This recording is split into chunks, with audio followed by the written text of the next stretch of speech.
Okay, first step is to turn the water off. And then remove the tank lid and disconnect the bowl refill supply and make sure that the overflow pipe is open. And the next step is to take the sink,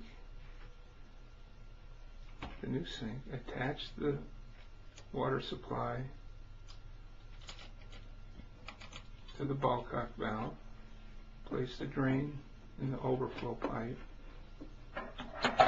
position the sink over the toilet tank with the adjustable lid, adjust. Step is turn the water back on and your sink is ready to go. And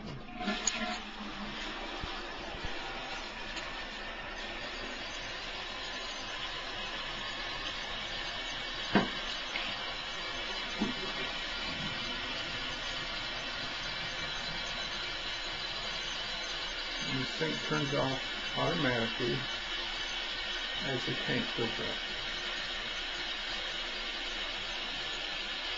And there you go.